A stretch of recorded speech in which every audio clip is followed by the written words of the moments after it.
Assalamualaikum warahmatullahi wabarakatuh. Selamat datang kembali teman-teman di kanal YouTube saya yang sederhana ini.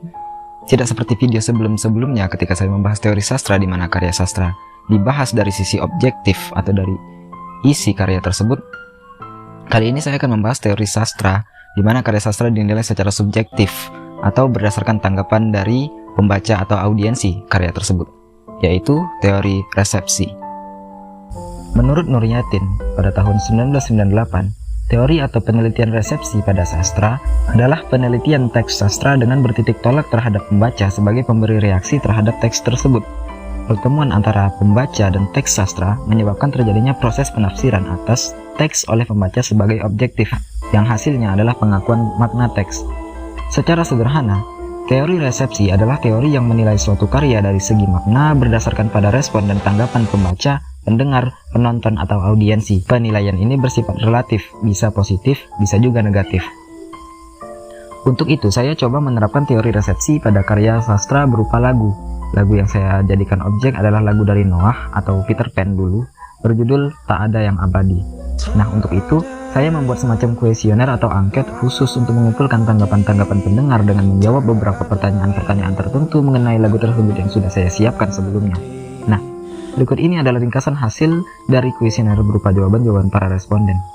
Setelah mendengarkan lagu Noah berjudul Tak Ada Yang Abadi dari 10 orang responden, 1. 70% dari mereka sudah mengetahui dan mendengar lagu ini sebelumnya. Sisanya baru tahu ketika diminta mendengarkan sebelum mengisi kuesioner. 2. Hanya 20% yang menyatakan lagu ini sesuai selera mereka. 40% mengatakan bisa jadi, dan sisanya menyatakan tidak dan tidak yakin. 3. 70% setuju bahwa mendengar musik ini, emosi yang terasa adalah sedih. 10% mengatakan emosi bercampur aduk, sementara sisanya menyatakan perasaan tenang. 4. Sebanyak 40% responden mengatakan bahwa lirik lagu ini puitis. 20% mengatakan bisa jadi, 40% sisanya menganggap tidak terlalu atau biasa saja.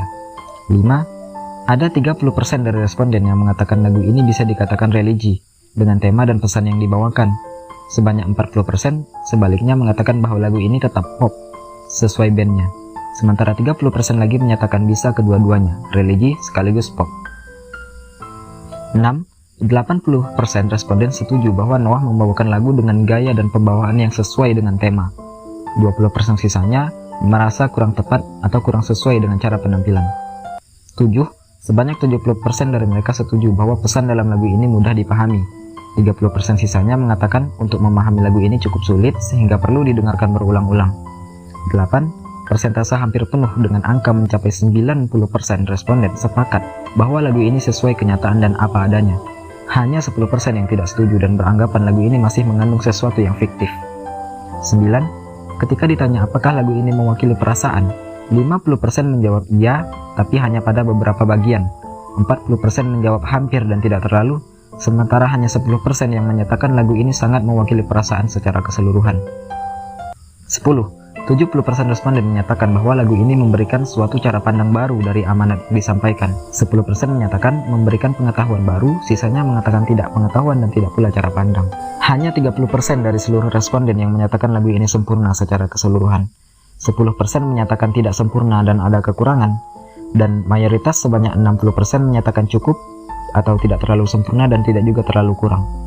Terakhir, saat ditanya tentang reaksi awal, rata-rata responden menjawab bahwa saat pertama mendengar lagu ini mereka merasakan emosi sedih, haru, dan menyentuh hati. Dari ringkasan di atas dapat kita simpulkan bahwa lagu ini cukup populer dan banyak didengarkan, membawa amanat yang jelas dan mudah dipahami. Amanatnya juga begitu mendalam dan sukses dibawakan dengan baik sehingga emosi sedih mendominasi jawaban responden tadi. Unsur emosi dalam lagu ini berhasil dibangun oleh sang vokalis dan pemain band. Ya, kalau kamu fans Noah, apalagi dari waktu namanya masih Peter Pan, kamu pasti tahu lagu ini dan mengerti sekali pesan apa yang disampaikan. Sesuai judulnya, lagu ini adalah pengingat bahwa di dunia ini tidak ada yang abadi. Bukan hanya soal cinta, tapi seluruh aspek dalam kehidupan, karir, perjuangan, kebahagiaan, kesedihan, perjalanan, jabatan, harta, kecantikan, dominasi, kekuasaan, semuanya tidak abadi. Sesuatu saat nanti akan habis masa dan harus ditinggalkan, digantikan. Itulah maksud dari bait.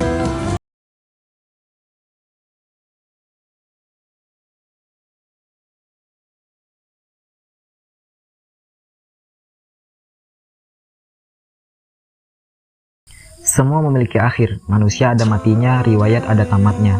Dan sekaligus juga nasihat untuk kamu yang lagi mengalami masa sulit, perjuangan yang berat, ada beban yang begitu menekan, yang lagi ada masalah, ada musibah, ada kesedihan yang menimpa. Ingat, tidak ada yang abadi.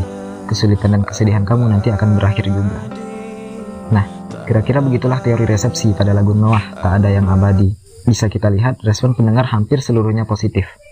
Jadi, sekian dulu yang dapat saya sampaikan. Terima kasih banyak atas segala perhatian. Mohon maaf atas segala kekurangan dan kesalahan. Sebagai penutup, saya ucapkan terima kasih telah menonton video ini. Sampai bertemu di video selanjutnya. Saya Khairul Rizky.